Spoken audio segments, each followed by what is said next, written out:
This segment brought to you by Sure Crop, liquid crop nutrition delivered right to your farm. We're back. Now we learn about efforts to improve transportation issues within the cattle industry with Duane and Jara Settles.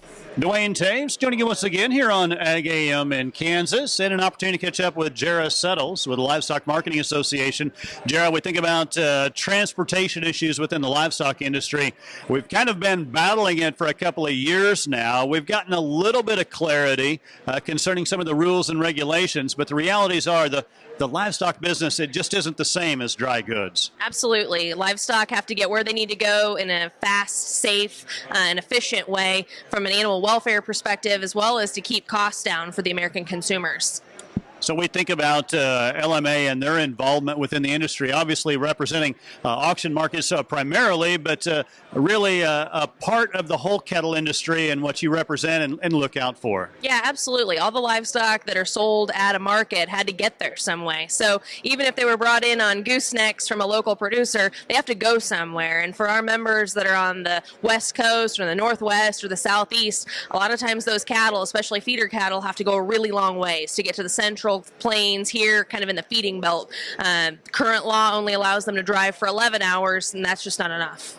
We think about the realities. We want to do it in a safe manner. I don't think anybody within agriculture has argued that point.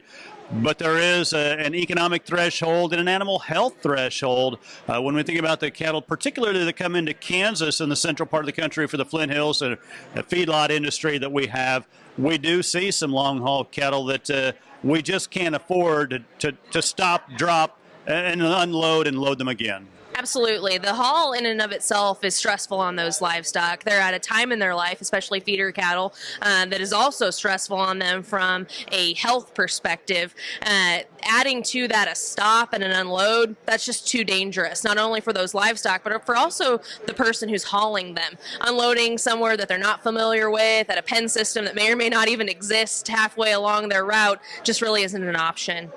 So as we look at working with the Department of Transportation, we have gotten some leeway in the big picture of things, but the electronic system really hasn't been received the greatest from the ag industry. Yeah, for a few reasons. Not only does it track really technical compliance issues that a human looking at a paper logbook could say, oh, really not that big of a deal. Beyond that, though, these are independent people that don't like Big Brother in the cab of their truck. They really want to be able to operate under their own professional judgment. They're professionals in this industry, and the idea that they're kind of having this invasive technology makes them a little bit uncomfortable.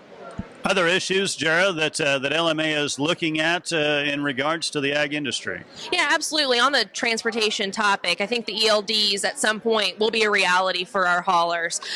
We've been able to, through the help of some of our congressional partners, kind of put a little bit of a pause on the implementation. Hopefully we'll get another delay through fiscal year 2019.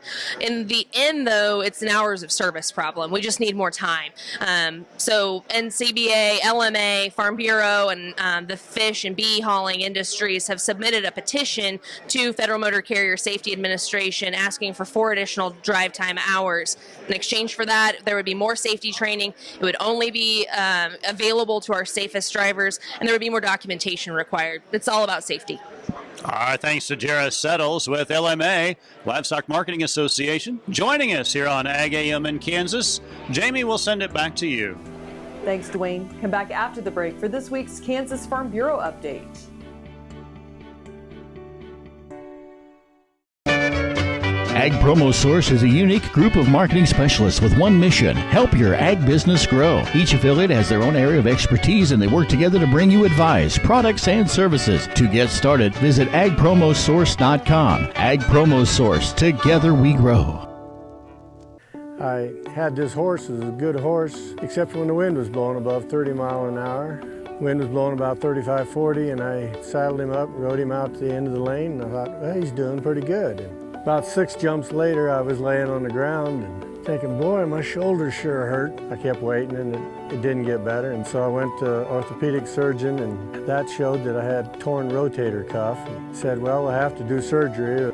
I farm and ranch by myself. This is not going to work out very well. I'd been sleeping in my recliner for about 2.5 years because it hurt too much to sleep in bed on my side.